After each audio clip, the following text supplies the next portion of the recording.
শরীরে শক্তি বাড়ার জন্য খুবই দারুণ ৩ টা এক্সারসাইজ দেখিয়ে দেব এবং আমাদের টেস্টোস্টেরন হরমোন বুস্ট করার জন্য এক্সারসাইজ ৩ টা খুবই দারুণ। তো আমি এক্সারসাইজ দেখিয়ে দিচ্ছি। ১ম এক্সারসাইজটা হচ্ছে স্কোয়াট।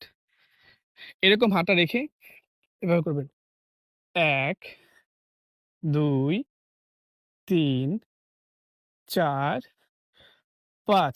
একটা জিনিস দেখিয়ে দিচ্ছি সেটা হচ্ছে স্কোয়াট দেওয়ার সময় কখনো এভাবে বসে যাবেন না।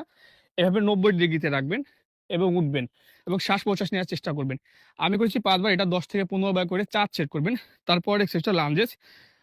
যদি জায়গা না থাকে বাসায় কিভাবে শর্ট জায়গার ভেতরে এক্সারসাইজটা করতে পারেন সেটা আমি দেখিয়ে দিচ্ছি। এভাবে রেখে ১, ২, ৩, ৪, ৫। ডান পা হয়ে যাওয়ার পর এটাও আপনি ১০ থেকে ১৫ বার করে চার্জ সেট করবেন। তারপরে এক্সারসাইজটা হচ্ছে প্লাঙ্ক। দেখিয়ে দিচ্ছি। এভাবে করবেন। এভাবে ১ মিনিট, ২ মিনিট বা ৩ মিনিট থাকার চেষ্টা করবেন। বেশি মানে ইন্টারমিডিয়েট লেভেলে যে মানে যারা যেভাবে করে ১ম দিকে ওইভাবে নাও হতে পারে। বাট ট্রাই করুন এভাবে ১ মিনিট, ২ মিনিট, ৩ মিনিট থাকার চেষ্টা করুন। তো এই সিম্পল ৩ টা এক্সারসাইজ যদি আপনি করতে পারেন তাহলে দেখবেন আপনার শরীরের যে টেস্টোস্টেরন হরমোনটা থাকে সেটা অনেকগুলো বিল্ড আপ হবে এবং খাদ্য অবশ্যই পরিবর্তন করবেন।